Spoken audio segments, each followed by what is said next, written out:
You know that feeling when you see a stock price just rocket up or totally crater, and you think to yourself, no way that's going to last? Well, believe it or not, there's an entire trading strategy built around that exact feeling. Today, we're going to pull back the curtain on one of the most popular ideas in trading, mean reversion. Okay, so here's our game plan. We're going to start with the core idea, which we're calling the rubber band effect. Then we'll get into the nitty-gritty of how traders actually read the market signals. Super important, we'll talk about the right and definitely the wrong time to use this strategy. We'll also see how it stacks up against its total opposite, and we'll wrap up with the most important part, why this is all about probability, not prediction. So first things first, let's get our heads around the really simple but incredibly powerful idea at the heart of all this. At its core, mean reversion is really just a bet on things getting back to normal. The rubber band analogy is perfect. I mean, think about it. You stretch a rubber band, and the further you pull it, the more tension you feel, right? The stronger the force pulling it back to the middle. In the markets, the average price is that middle point. And those wild price swings, well, that's the stretch. The logic here is that these huge moves are usually caused by some kind of temporary overreaction, a flood of crazy buying or a wave of panic selling. Mean reversion traders believe that these imbalances can't last forever, so their job is basically to spot these moments of maximum stretch and get ready for that inevitable snapback. Okay, that all sounds great in theory, but how do traders actually know how far the rubber band has been stretched? I mean, how do you measure that? Well, that is where their toolkit comes in. These are some of the heavy hitters. You've got Bollinger Bands, the RSI, and a few others. Just think of them as different gauges for measuring tension and momentum. For today, we're going to focus on two of the biggest ones, Bollinger Bands and the RSI. So, picture Bollinger Bands like a dynamic river channel that the price flows through. It gets wider when things are wild and narrower when things are calm. Most of the time, the price just kind of meanders inside this channel. But when it suddenly punches outside the upper or lower band, that's a huge signal. It's telling you that the price has moved a statistically significant distance from its average. That's clue number one, that the rubber band is getting pretty tight. But here's the thing. A price moving outside the bands isn't always enough by itself. Traders want confirmation. They need a second opinion.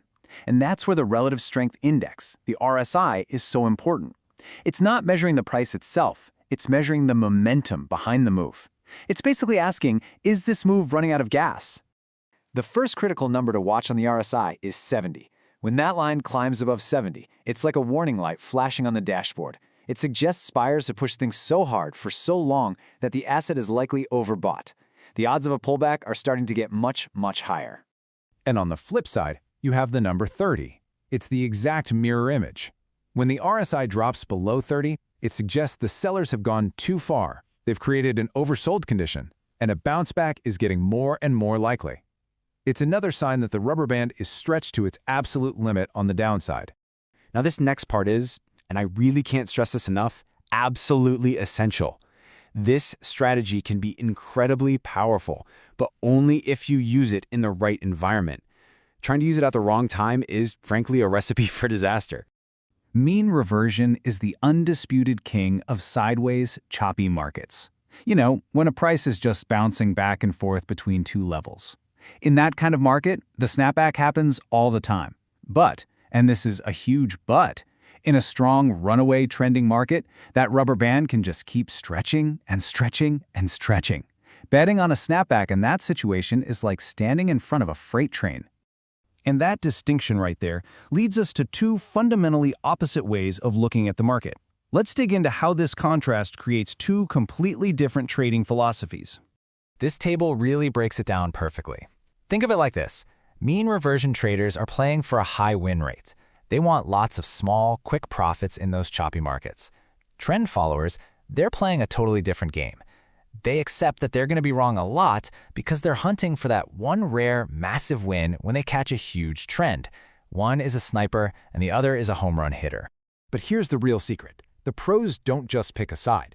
The most sophisticated trading systems out there are adaptable.